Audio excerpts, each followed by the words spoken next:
এই কথা বলে কেউটে সাপ কাকের দিকে তেড়ে গিয়ে তাকে লেজে করে জড়িয়ে ধরে।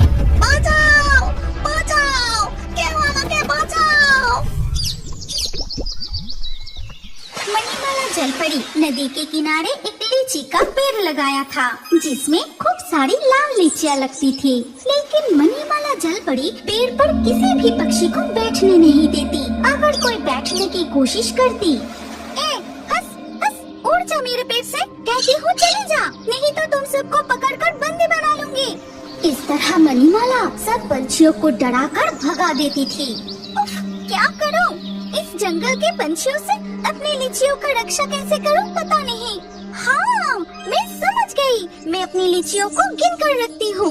अगर कोई पंछी चुरा कर लीचियाँ खाए तो मुझे पता चल जाएगा।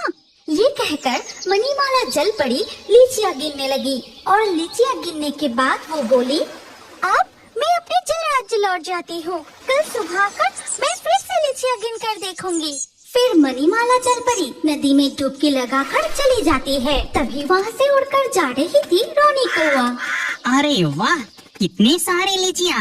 इस जंगल में ऐसे लीची का पेड़ है, पहले कभी नहीं देखा। जाके पेड़ पर बैठता हूँ। रोनी कौवा जाकर है, फिर वो एक लीची तोड़कर खाने लगता है। आहा, क्या स्वाद है, कितनी मीठी है। ये रसीला लीची खाकर दिल खुश हो गया। एक लीची अपनी बीवी के लिए लेकर जाता हूँ। ये लीची खाकर वो खुश हो जाएगी। रोनी कौवा एक लीची लेकर अपने घोंसले के ओर चला गया। उधर टूनी के घोंसले में उसका बच्चा अपनी माँ से कहता है, माँ माँ, मुझे बहुत भूख लगी है, मुझे कुछ खाने को दो ना, बहुत जोर से भूख लगी है। हमारे जंगल में अब खाने की बहुत कमी हो गई है, एक भी पेड़ पर फल नहीं है। लेकिन तू चिंता मत कर बेटी, मैं खाने के लिए जरूर कुछ ना कुछ लाऊंगी। तभी टूनी ने देखा कि उसका पड़ोसी रोनी कौवा एक लीची लेकर अपने घोंसले में लौटा। ये देखो मीनू, तुम्हारे लिए मैं क्या लाया हूँ। मीठी रस से भरी लाल लीची, जरा खा कर देखो, तुम्हारा मन भर जाएगा। सच में? तो फिर अभी खाकर देखती हूँ। उसका बेबी मीनू कौवा लीची खाते ही, अरे वाह, ये लीची तो बहुत मीठी है, खा के मजा आ गया।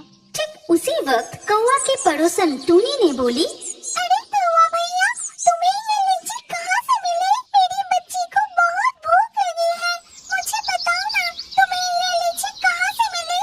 ये लीची कहाँ से मिली? एक पेड़ से मिली। ये क्या, तुम टूनी को लीची कहाँ से मिला बता क्यों रहे हो? उसे बिल्कुल मत बताओ, ये लीची तुम सिर्फ मेरे लिए लाओगे। बताओ ना कौवा भैया, मेरी बच्ची को बहुत भूख लगी है, मैं अपनी बच्ची के लिए बस एक ही लीची लाऊंगी। मैं ये नहीं बताऊंगा, तुम कोई दूसरे फल ढूंढ के लाओ। कौवा से ये सुनकर टूनी को बहुत दुख होती है। फिर टूनी अपने बच्चे से बोली, बेटी भूख थोड़ा और सहन कर ले, मैं अभी जाके कुछ ना कुछ खाना ढूंढ कर लाती हूँ, ठीक है?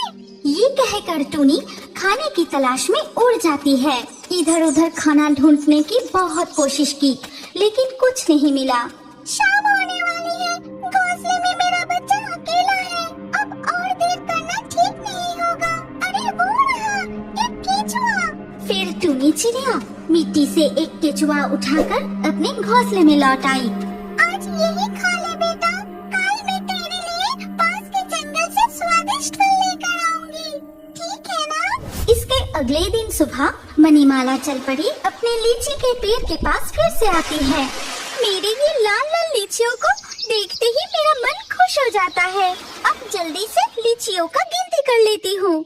ये कहकर मणिमाला जलपरी फिर से अपनी लीचियाँ गिनने लगते हैं। फिर गिनती खत्म होते ही, ये क्या, पेड़ पर तो 2 लीचियाँ कम है, जरूर कोई पंछी चुरा कर खा लिया है। अब मुझे लीचियों का पहरेदारी का कुछ इंतजाम करना पड़ेगा। ऐसा कहकर मणिमाला जलपरी ने जादू से अपने पेड़ पर एक जहरीले सांप छोड़ दिए। अगर कोई पंछी अब लीचियाँ चुराने की कोशिश करेगा, तब मेरा पहरेदार सांप उसे निगल जाएगा। उधर तक टूनी चिड़िया घोंसले में अपने बच्चे से कहती है,